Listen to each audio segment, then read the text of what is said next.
people who want to know what is the Keith Network, the whole point of my talk show is to show you that even with having a learning disability, I can still amount to something. And at the same time, I'm able to turn myself into an example for people out there dealing with any types of learning disabilities and disabilities, and never give up and prove people wrong. Prove to them that labels do not dictate who you are and who you're going to be, so prove them and still amount to something.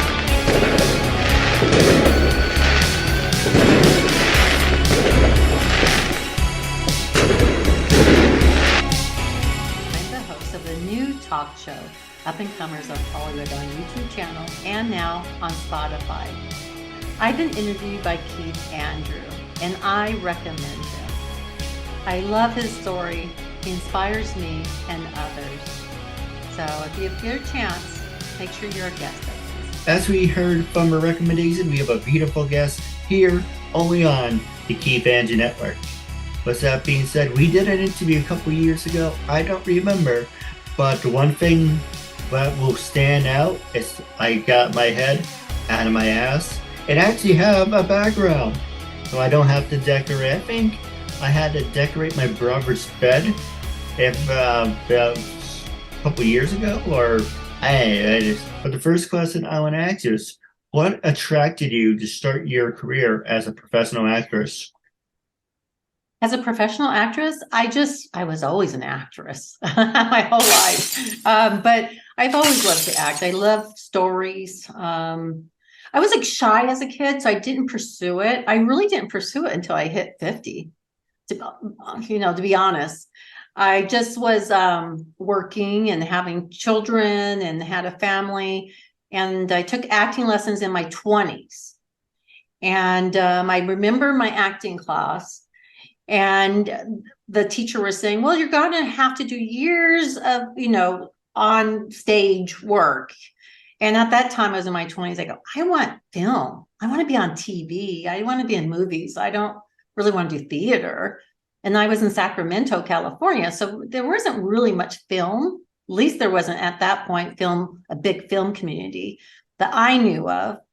So I just kind of put it to the back burner until I was like 50 and my daughters were grown and away, and one was on to college in LA, and I got an opportunity to be on set. So that was it. After I was on set, I started taking lessons again, and I did get into theater for a little bit, a couple of years in Sacramento, and then worked my way up to films, and now I'm in Los Angeles on my way to television. Yeah, absolutely. So I'm going to ask you two funny questions.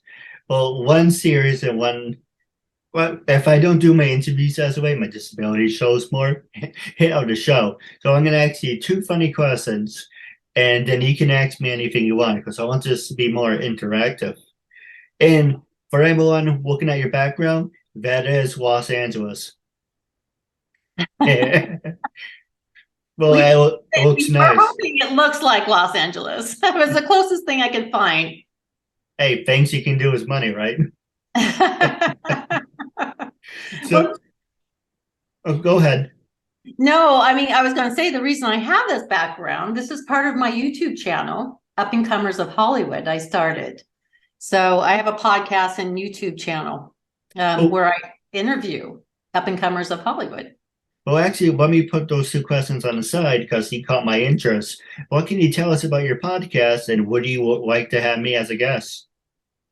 Yeah, this is something I've been doing for years, asking people, how they become who they became. I've traveled the world. I've been in the professional field before. And one of the things I love talking to people and get them to open up was talking about themselves.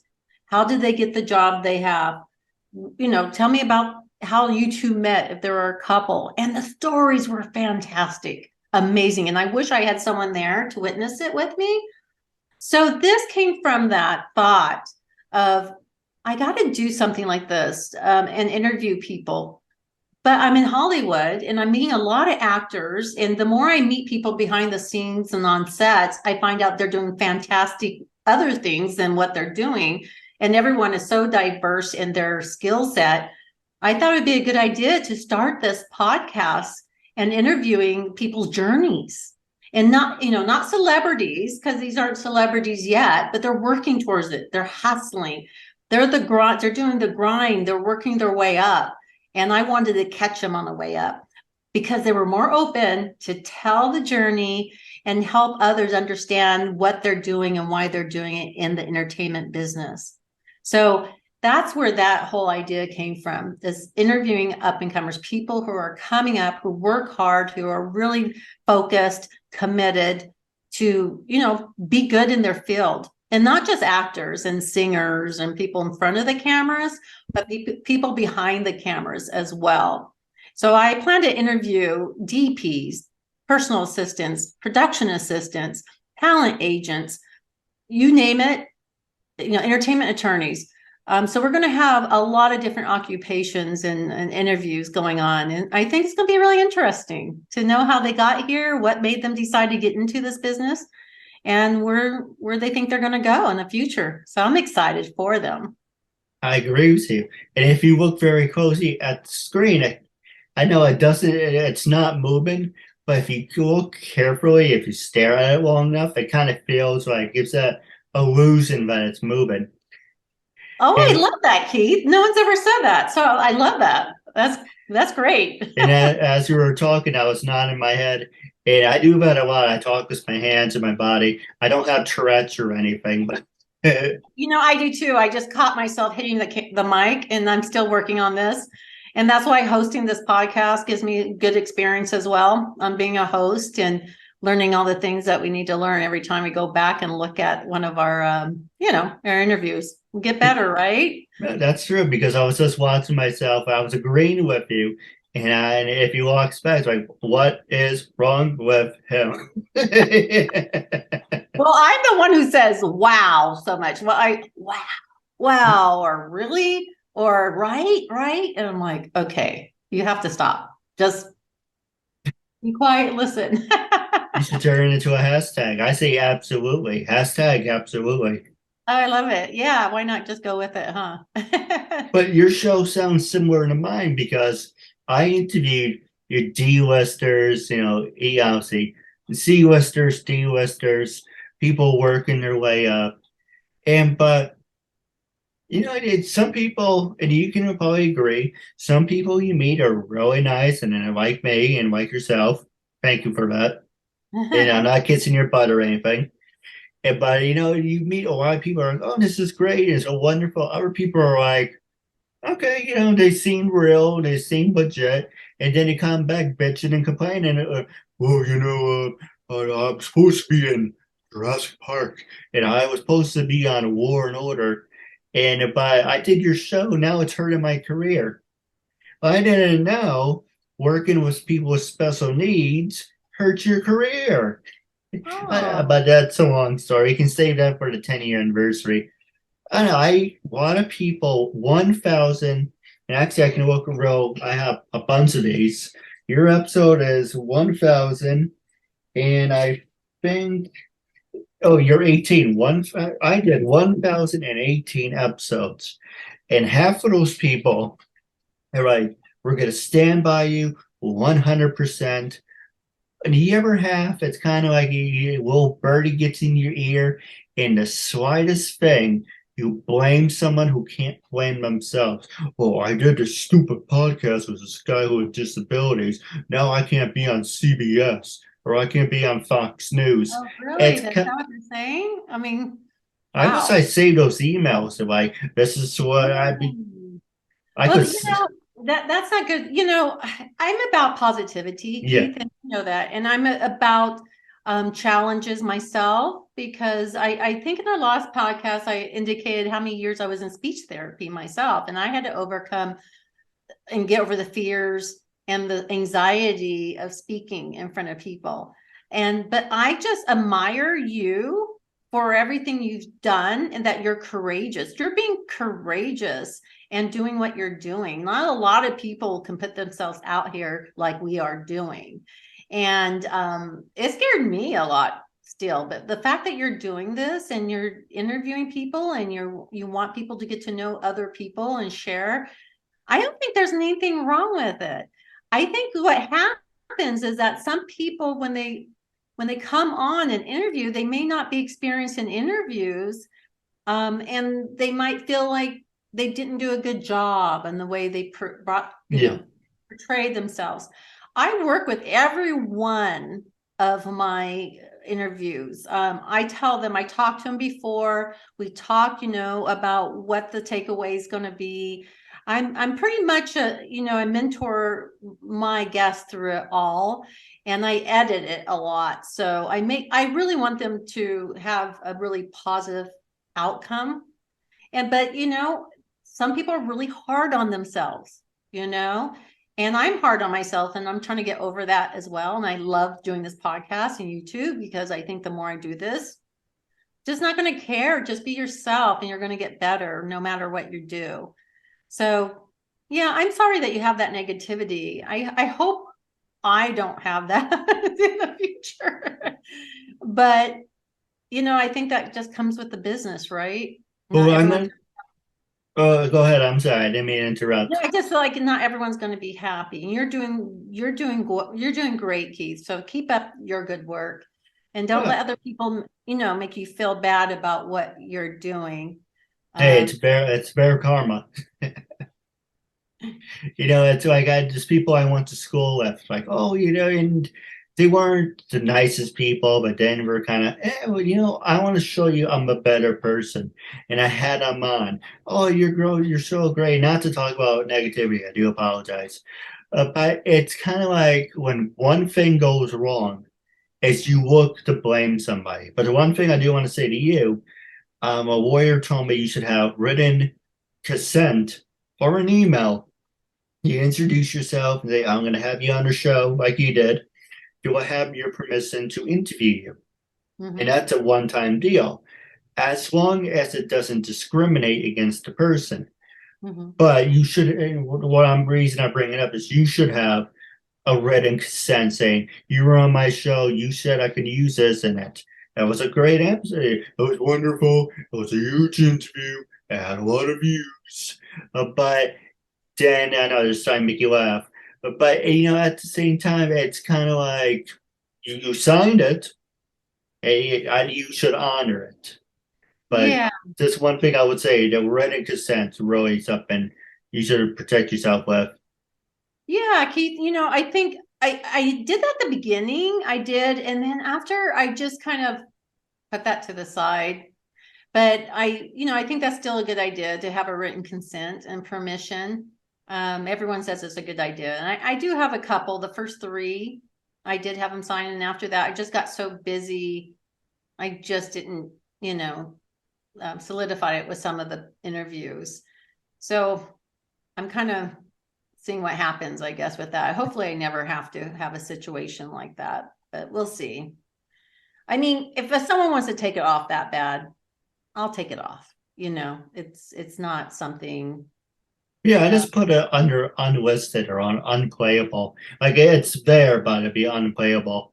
yeah, I would never want to do something that really hurt, makes someone feel uncomfortable, and that's what it comes down to. Because it's about positivity, it's about sharing, and doing my business like that. I have to have that integrity. Because that's what I'm producing positive vibes for myself and for others, and working really hard to maintain that.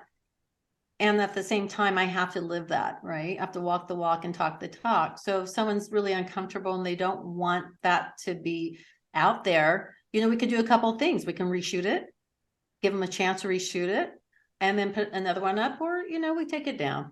We're Well, good at that. yeah, absolutely. That's my thing too. It's like you want to do it over, edit it, make it a short, but that's one. To be honest, it's one of my pet peeves. It's like I'm not saying I'm a perfectionist. I just like to do things right the first time, Right. and have to re-edit it and have to take it down, and it's a No, hassle. 100%, Keith. From a business point of view, being a business person myself, it's probably the right thing to do. No, I agree. Now, the next question I'm going to ask you are your daughters into the entertainment business? Um, no, No, my oldest, yeah, I guess my oldest is behind the scenes. Yeah, but she is behind the scenes, not in front of the camera, like I am. She was when she was younger, and then she made it very clear she didn't want to be in front of the camera. So she's working and producing. So she works for Disney right now, and working in their adult animation department. So yeah, so she's worked on some sets, a lot of sets with a lot of great people, and really built her resume. So I'm really proud of her. She's going to go do wonderful things and create some really cool stories. So, but yeah. Yeah, that's wonderful. And you both of them are more than welcome to be on my show. Oh, well, thank you. I'm still trying to get my oldest to be on my show. So that's going to be, that's that's going to take a while. She's a Well, little bit shy. She's a little bit shyer than I am. So, so I'm hoping she'll be on my show eventually.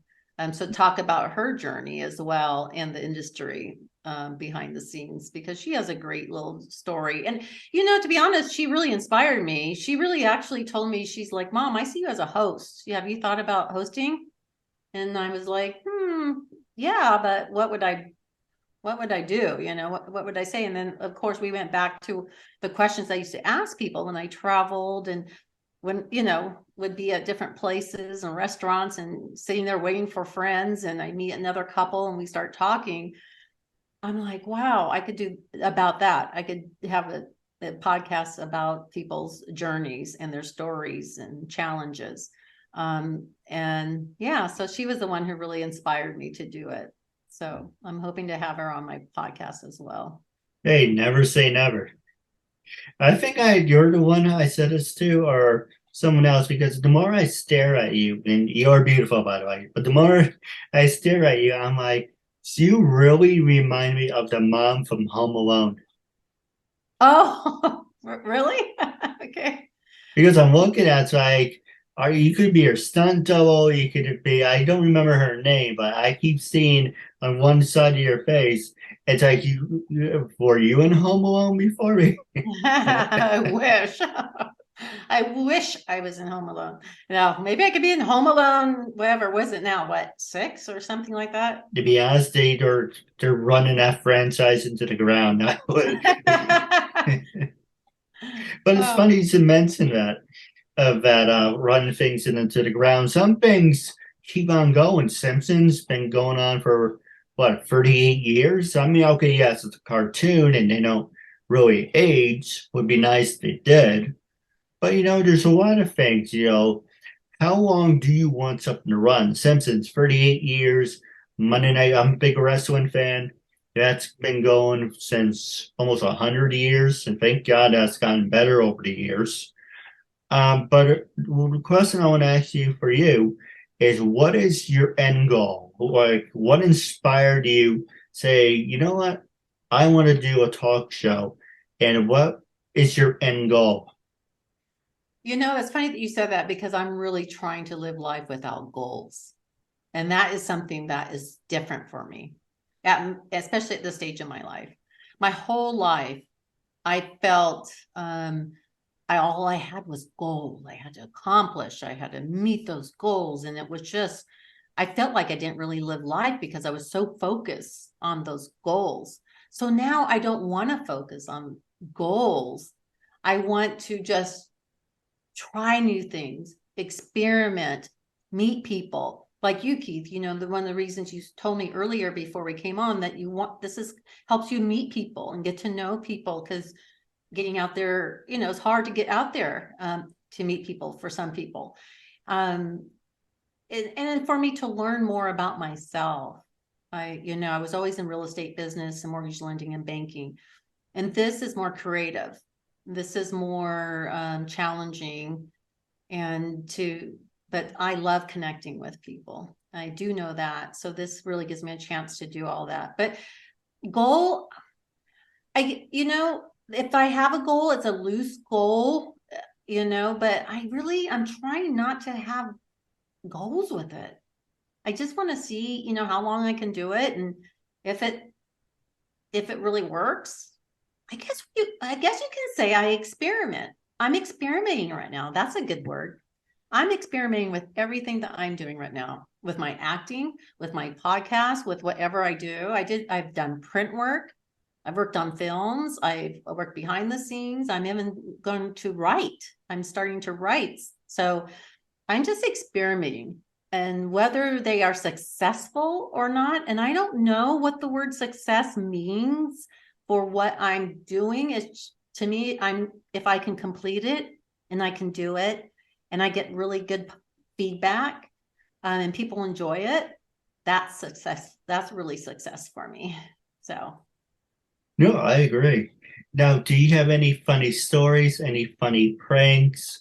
Or did I ever ask you, were you ever part of any fraternities? Me? No. No, I never finished college. I'm one of these kids who'd rather go work, and at the time I was, wanted to make money. So that was that was it, making money, having goals, having that house and the family and all that. But yeah, I'm just living life and enjoying everything, but having stories. Do I have any funny stories? Well, you mean on set or just Well, in in life? general. In general, I'm sure I do. I have a lot of funny stories. Okay, when I first met Tommy Lasorda, he gave me my first tickets to the Dodgers game. So I was in Pittsburgh. I was at a conference, and he was right there in the elevator. And I was the elevator opened. There was Tommy Lasorda. I'm like, and I could have, I'm a kidder, I'm a joker, and I'm like, I know who you are. And he goes, yeah, Tommy Lasorda, baseball. And this is when he was doing those Weight Watcher commercials. This is way back. And I told him I apologize. I'd never been to a Dodgers game. And he says, do you want to go? And I went, yeah. Took me a minute. I didn't know really what he meant by, do I really want to go? But then I trusted, and he just took down my name and gave me my tickets at will call. So I went down in Pittsburgh at the PNC Park and got to see the Dodgers for the first time. I'm from California. I was all the way in Pittsburgh, and that was really cool. So there's been cool stories like that. I mean, on set, I had one of my favorite, oh my gosh, just favorite actors I got to talk with, in person. So, yeah, there's stories like that. For me, I have just stupid funny ones, but nothing that really comes to mind. I Well, know. nothing back I can say PG. Yeah, but there's just, I mean, for an example, I worked at a money exchange, and this guy's like, "Oh, do you have this in an extra small?" And I was like, "Oh, you're buying this for your son?" Now I might go back. I worked at a money exchange. He said, "Do you have this in an extra small?" And I was like, "This is for your son?" And he's like, "No, this is for me." It's like, "Oh, don't worry about it. You can grow into it."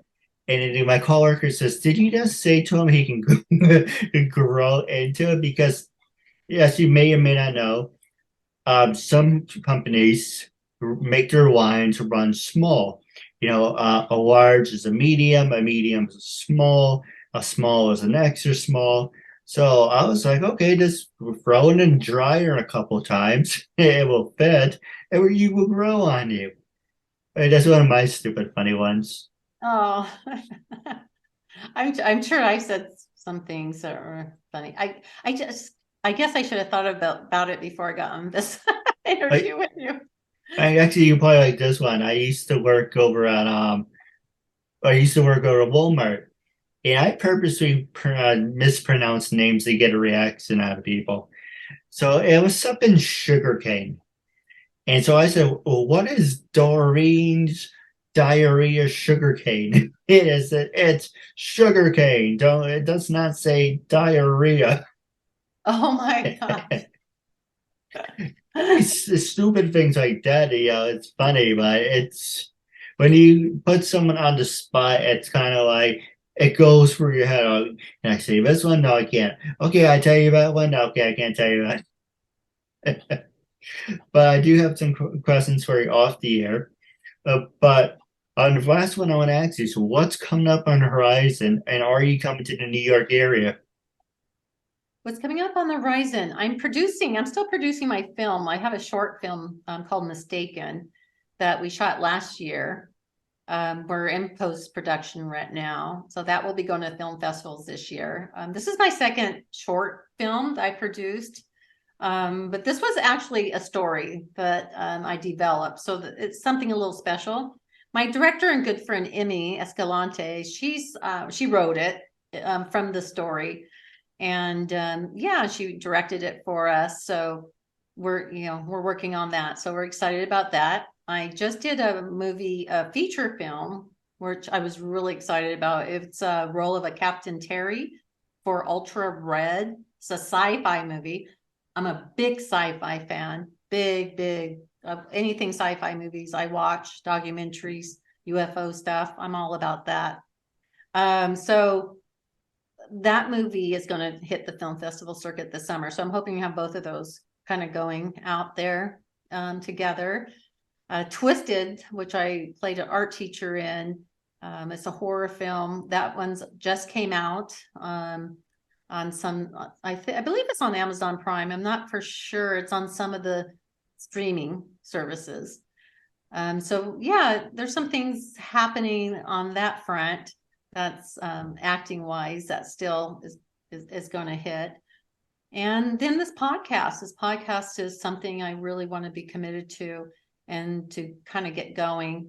And as you know, Keith, there's a lot of work behind the scenes, getting people to come, interview, dates, times. And mine is just a bi-weekly. I don't know, is yours? How often do you do yours? Oh, every day if I'm able to. Every day. Oh my goodness. Okay. I do it bi-weekly and I record everything because I'm doing YouTube. So I have a YouTube channel.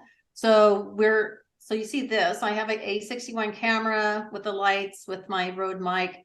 And then we have the actual, podcast. We're recording that all at the same time. And I've been just learning so much. And the sound's getting better and better each time, that I'm recording. And that's unfortunate because I really wanted to go out with it to be really good at the beginning, but it takes time and you just have to let yourself, find where you need to be. But yeah, this podcast right now and the films this summer for film festivals is happening. So that's kind of what right now on the horizon. I'm going to, I have an agent in San Francisco, but I'm really going to be focusing on network type of roles like co-starring and guest starring roles from this point on to, work with an agent towards, auditioning for those kind of shows more so than independent film. So I'm kind of steering away from independent films. I've been doing that for such a long time right now. And I feel like I'm really ready for network and streaming shows. So we'll see how that goes. So, when you're talking about goals, I guess there's smaller little goals, but I don't know what the outcome, or I don't expect an outcome, but I do want to at least work towards doing those things that I haven't yet got to experience. Right? Yeah, absolutely. I do have a couple questions for you off the air, but wrapping up, it was a real honor and privilege having you as a guest. I'm looking forward to part 3 down the road.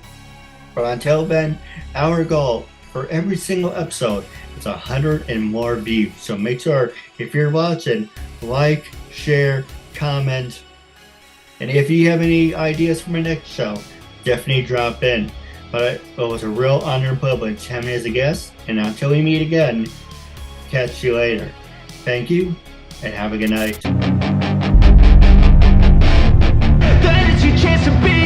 Hey kid,